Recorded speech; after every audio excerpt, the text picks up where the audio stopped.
Book 2, Book of Gleanings, GLN 1-5.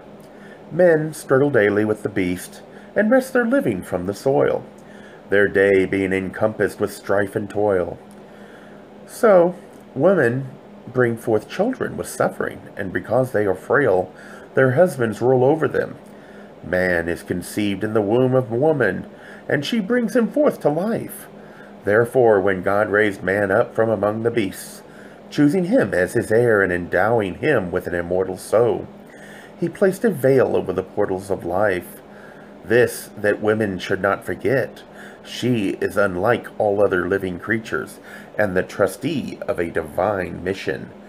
For a woman not only gives life to a mortal being, she also bears a spark of divinity to earth, and there can be no greater responsibility.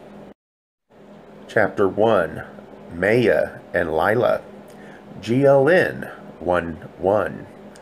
This was formerly called the Book of Conception, and said to be the first book of the Bronze Book. It concerns man's conception of the true God in olden days during the struggle back towards the light. GLN 1-2. Once all men were dark and hairy, and in those days women was tempted by the strength and wildness of the beast, which dwelt in the forest, and the race of man was defiled again. GLN 1-3. Therefore the Spirit of God was wrathful against women, for hers was the responsibility to reject the beast within and without, that she might bring forth children of the light, to walk in the light. For in man there is beast and God, and the God walks in light, and the beast walks in the darkness.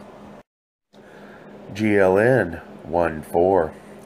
Now, because of the wickedness that was done, there are among men those who are the children of the beast, and they are different people. The race of man alone was punished, for the beast acted according to its nature. In man, the beast and God strive to decide whether he shall take his place among the gods that live, or the beast that dies. And woman, in her wickedness, betrayed him to the beast. GLN 1-5. Men struggle daily with the beast, and wrest their living from the soil, their day being encompassed with strife and toil. So women bring forth children with suffering, and because they are frail, their husbands rule over them. Man is conceived in the womb of woman, and she brings him forth to life. Therefore, when God raised man up from among the beasts, choosing him as his heir and endowing him with an immortal spirit, he placed a veil over the portals of life. This that women should not forget. She is unlike all other living creatures, and the trustee of a divine mission. For a woman not only gives life to a mortal being, she also bears a spark of divinity to earth, and there can be no greater responsibility. GLN 1-6. The eye that sees earthly things is deceitful, but the eye that sees spiritual things is true. Then because of the things that happened, the great eye that saw truth was closed, and henceforth man walked in falsity.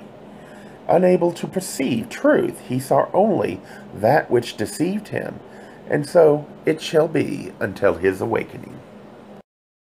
GLN 1-7. Not knowing God, man worshipped earth, who mothered him and supplied his needs. God was not displeased, for such is the nature of children. But when no longer children, they must put aside childish things. Nor, having blinded them, was he wrathful, that they could not see, for God is, above all else, understanding. The face of a good father is stern, and his ways are hard, for fatherly duty is no light burden, but his heart is ruled by compassion. His children walk in truth and uprightness. Their feet do not wander, nor are they willful and wayward. GLN 1-8. Man is born of mud, sun, and spirit. In the days of conception, the Spirit of God impregnated the receptive earth, and she brought forth her children.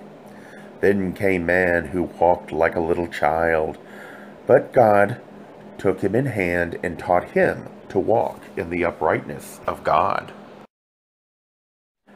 GLN 1:9. A race of men came out of the cold northlands. They were under a wise father, and above them was the grand company which later withdrew in disgust. This race was the children of God. They knew truth and lived in the midst of peace and plenty. The children of men about them were wild and savage.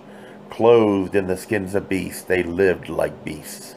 Even more wild were the men of Zumat, who lived beyond them. Among the children of God, women had equality with men, for her counsels were known to be wise. She heard with understanding, and her speech was considered in those days.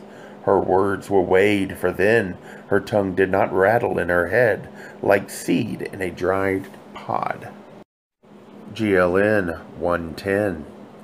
Woman knew that though men could subdue her with his strength, he was weak in his desire for her.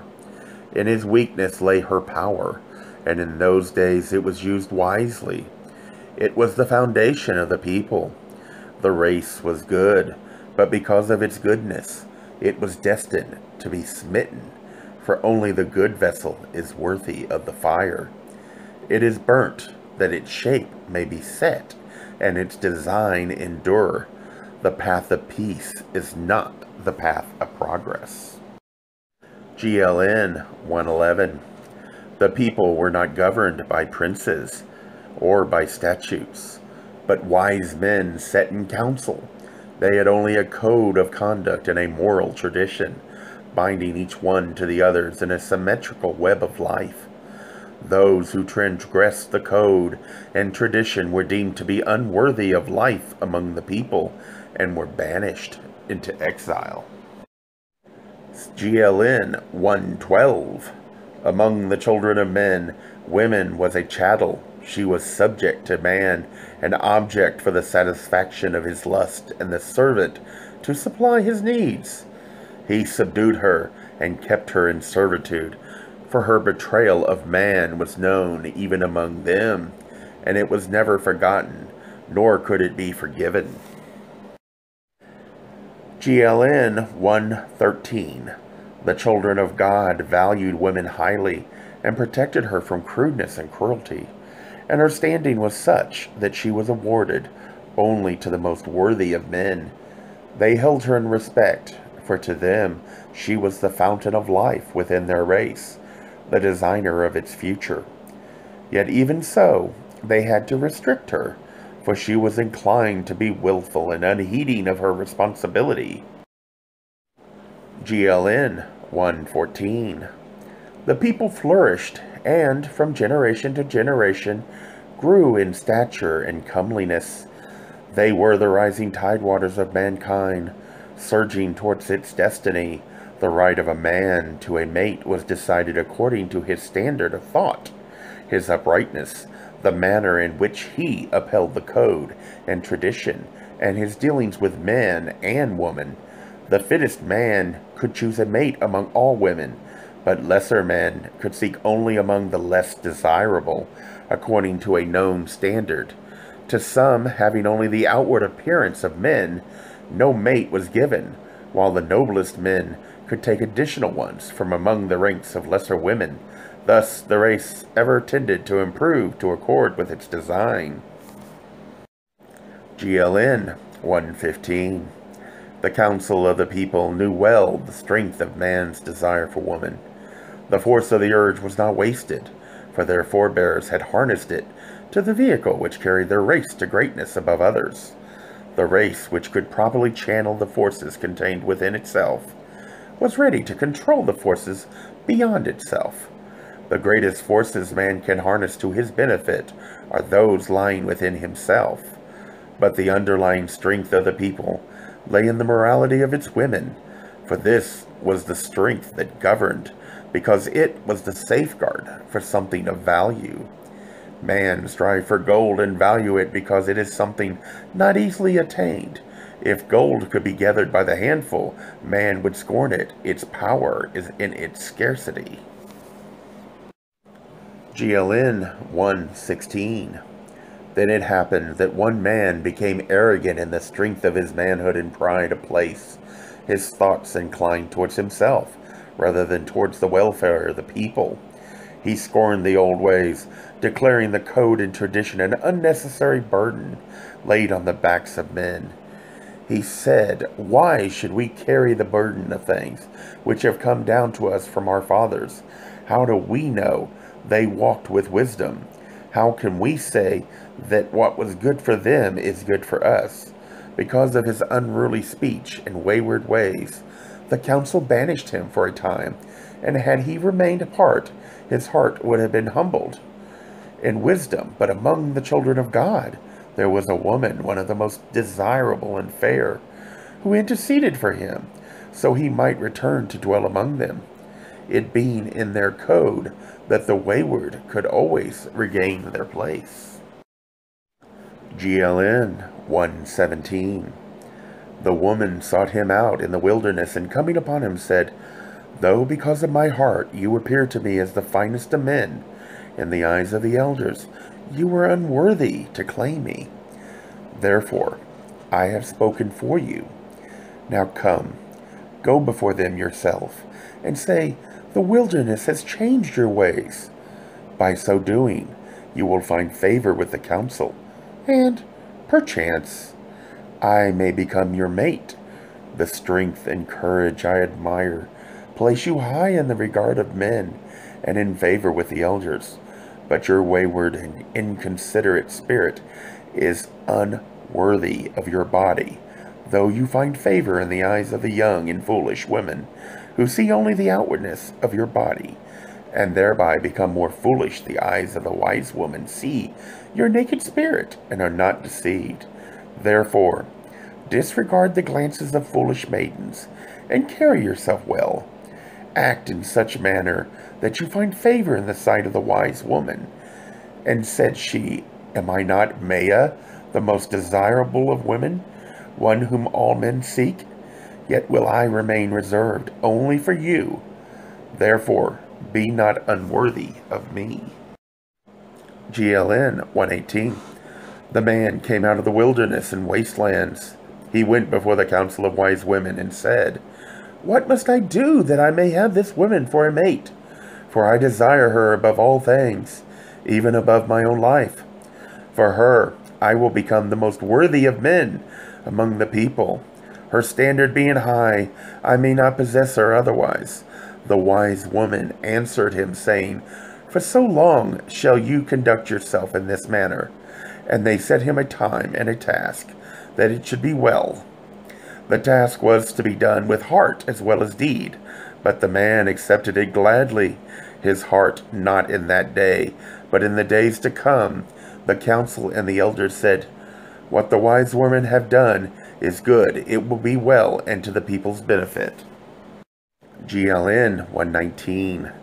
The man rose manfully to the task, and was magnificent in his manhood, his new ways gladdening the hearts of all the maidens, many of whom were disturbed by strange stirrings within their breasts. Among these was one less comely and desirable, whose heart burned hotly for him, her thoughts resting upon him continually.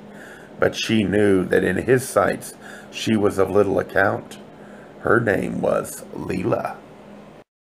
GLN 1:20. It happened that arising early one day, she saw the man depart into the forest by the swampland, going about his task, and she took counsel with herself and followed him. She came upon the man while he rested in a place of solitude, and approaching, spoke softly, saying, "It is your servant Leela. O my lord, are you not weary with the task burdening your days? Also that you lack companionable gladness to lighten it. Where is she who set the load upon your strong back? Where is my kinswoman who, without a doubt, is more comely and very much more desirable than I, and therefore a very fitting reward for your heavy labors? Does she rest in the shade, Or is she gathering fruit back in the gardens? Without doubt her thoughts are with you. But is she not unduly hard-hearted in that she fails to comfort you? For is it not in the nature of woman to come to man and lighten his burden with her softness? Is it not in the nature of woman to be yielding and submissive, that man may rejoice in his strength? Is it perhaps that despite her loveliness, the heart of this woman of your desire is not the heart of a woman? Is it like the mock orange, sweet to look at, but bitter to bite? GLN 121. Or is her heart in the keeping of the elders, that she prefers the ways of the old to the ways of the young? What has she done to you? Has she not humiliated your manliness by harnessing it like an ox to the customs of the people? And it be right that the decrees of old men long dead should come between living man and woman? Is it not more fitting that the customs of men submit to the law of her who gave us our natures? This desirable woman is yours, providing you toil and wait. She is yours, but not without conditions. She does not come without reservations as a woman should, but like a man who comes to an ass, bridle in hand. Alas, that I lack the loveliness which places the yoke upon you. But beneath, I lack nothing, and am as much a woman as any. My heart burns for you with a flame that comes nigh to consuming my body. Take me, accept my humble offering. I give all freely. I will be yours without any conditions. Oh, my lord, which of us woman truly offers the most? She who concedes nothing, or I, who will even be accursed by God and men for your sake? I, who am nothing in your sight, require no sacrifice from you on my behalf. I ask nothing, and I offer all a woman can. Then Leela knelt at the feet of the man and placed her head on his knees. GLN 122. The man was sorely troubled in his body, and he wrestled with it. But his spirit brought before his eyes the vision of the more desirable maiden, and he was strengthened. He arose and said, "Begone and tempt me no more." GLN 123. Then Leela departed and went her way, but within herself she brooded. And in the course of days her thoughts hatched a dark scheme. She mixed a forbidden potion from herbs, and putting it into a pitcher of water with honey, took it to the man as he toiled in the heat of the declining day. Seeing her, the man said, "Wherefore have you come again?" And she answered him, saying, "My lord, your servant brings a much lesser offering, one you need not fear as you did the greater one, a humble gift of refreshment. The day being hot and the toil arduous, the gift was not unwelcome." The man drank heavily from the pitcher, and because of the potion, his spirit slept, while the beast entered his body in strength. GLN 124. When the fire of his passion was quenched by the waters of lust, his spirit returned, and he reviled the woman, saying, "What have you wrought? Would you destroy me in this manner?" The woman replied, "The deed is yours, my lord, for you are a man and I am a woman." Then the man became afraid, for he knew the code and custom. He became angry after the manner of frightened men, and shouted, "Begone from my sight, you viper, lest I crush you." Leela answered quietly, "My lord, why be wrathful or afraid without cause? For this thing shall be a secret between us. None will ever know of it. Behold, my lord, are you not free again, and the yoke removed from your neck? Now you may know the joys a woman can give without submitting to the task. Therefore, take your ease, for life is good to you." GLN 125. The words of the woman were not sweet to the ears of the man, for he was filled with remorse for what had been done. He said, "You are not the maiden of my tender desires, in whom my heart delighted, and for whom I gladly undertook the task. What now of her, whose beauty compares with the glory of the sun, whose gentleness caresses as the sunbeam, beside whose brightness you are no more than a gloomy shadow?" Leela replied, She is indeed as the sun. You may worship from afar, but never touch, lest you be burnt and destroyed. GLN 126. I am the woman of your body, whom your flesh has chosen. What has this other woman done for you? Did she not sharpen the sword on which you cut yourself? If one lights a fire among reeds, knowing a man sleeps there, who is to blame for his burning? The fire, he who lit it, or the reeds? It is beneath your manliness to turn on me thus. Am I not shamed for your sake? And who among women would invite the wrath of gods and men as I have done? Be content with the wrong your lust has already wrought. This is an evil deed you have committed. But because we are now united in the flesh, no harm shall befall you through me. GLN 127. Thenceforth among the people they went their separate ways, but flesh called to flesh, bringing them furtively together in secret places. Each dwelt with the reproachful whispers of their spirit, and each walked in the shadow of fear because of the code and tradition. GLN 128. Now the elders were not without shrewdness, and they saw that the man was no longer diligent in the task, and had returned to his former ways.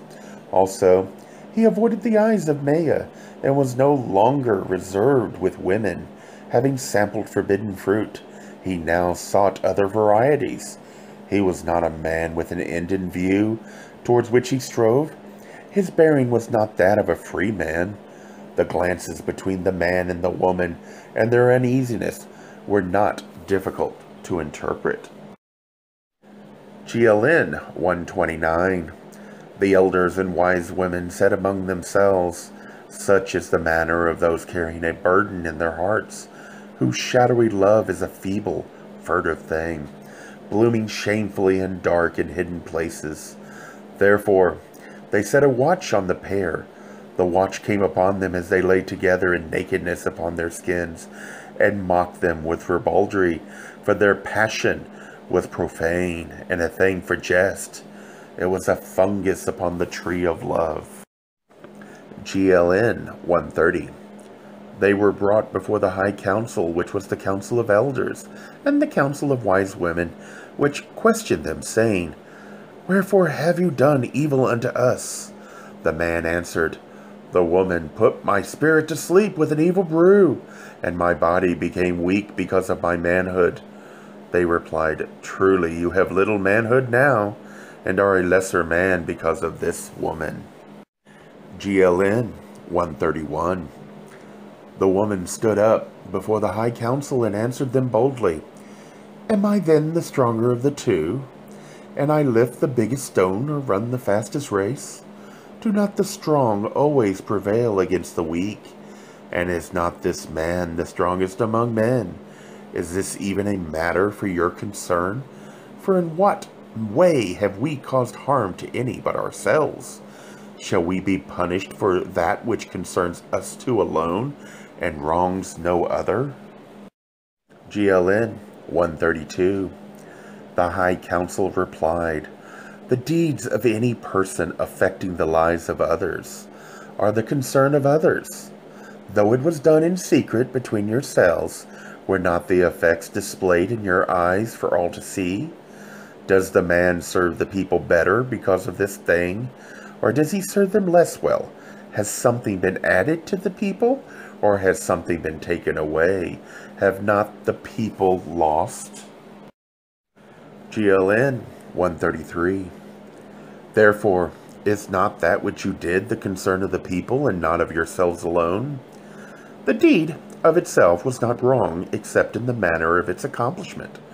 A woman who places no value on herself steals something from all women, for they are then less valued in the eyes of men. Would men value gold were it gathered by the wayside? Above all this, what of God-given love? Have you elevated or degraded its means of expression among men and women? Among people who value gold above all else, he who debases or adulterates it commits a wrong against them.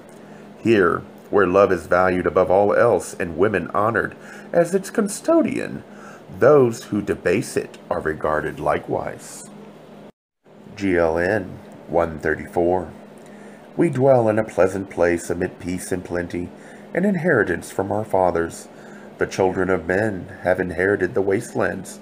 Are our fathers less wise than theirs, that the customs of our fathers should be spurned?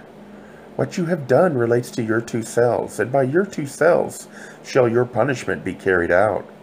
This is not a punishment for any wrong done to us, for we are old and it affects us little. We punish because we have a duty to the young, to the unborn of our race. We have an even greater duty to the hallowed things which inspire mankind and enthrone men above the beasts. GLN 135. Your wrongdoing affects no one man or woman, yet it affects all men and women, and, if left unheeded, would not be without effect on children, yet unborn. The code and tradition is the pillar of our people, and the pillar may not be struck with impunity. Though it be strong, and one blow will not damage it, many blows will bring down even the stoutest pillar. A blow left unheeded encourages another. A deed disregarded is a deed encouraged. GLN 136. A people can be judged by the things it punishes and the things it permits. The swine revels in filth and therefore attacks anyone who enters his pen. Were we wholly of the earth, we need only protect earthly things. GLN 137.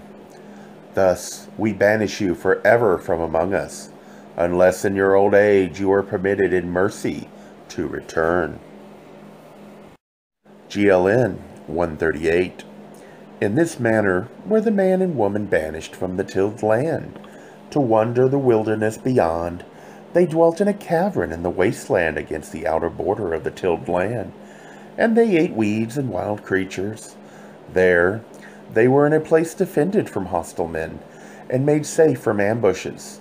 In the first days of their banishment, the man was wrathful against the woman, and spoke to her spitefully, saying, Like a lamp that gives no light, you are a woman without womanly virtue, no longer deserving of the honored treatment accorded women of our race.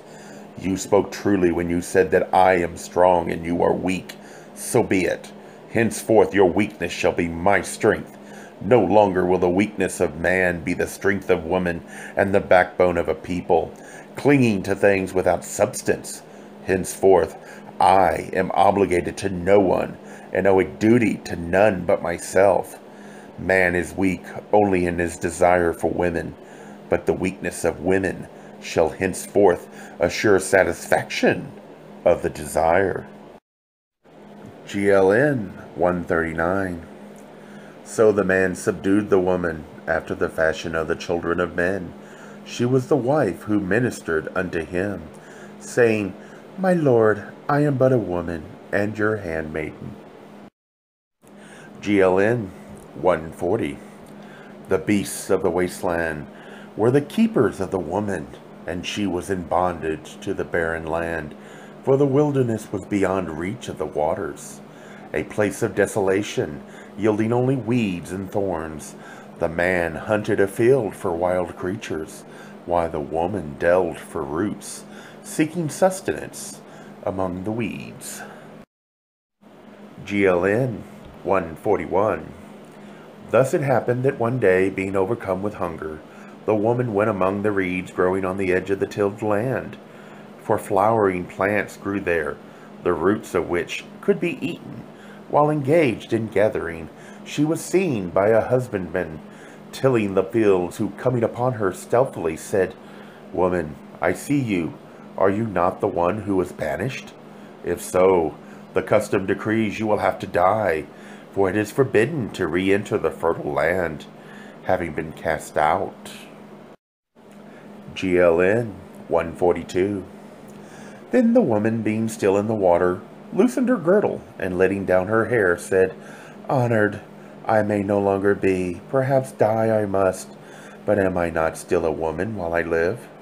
If you see me otherwise than as a woman who can please a man by the ways of women, then I say you cannot be a man. Yes, I am the woman your brother seduced, the frail victim of his lust. Perhaps it is better that I die quickly by your hand than starve slowly in the wasteland. Death can hurt me no more than life, which has revealed me to the evil of men. Let me die now for the wrongdoing of your brother." So saying, she came out of the water. GLN 143. The husbandman did not slay, but instead he dallied with her until the evening. The woman said ere he departed, "This shall be a secret between us, for there is none other nearby to see us here. Give me food that my flesh may be firm and my heart gladdened, that I may come often to this place." GLN 144. Thus in the days that followed, the woman went many times to the waters and in other places where there were other men. Therefore she no longer had to delve for roots, nor did she toil in the wilderness. GLN 145. Then the children of God banished other men into the wastelands because of the woman.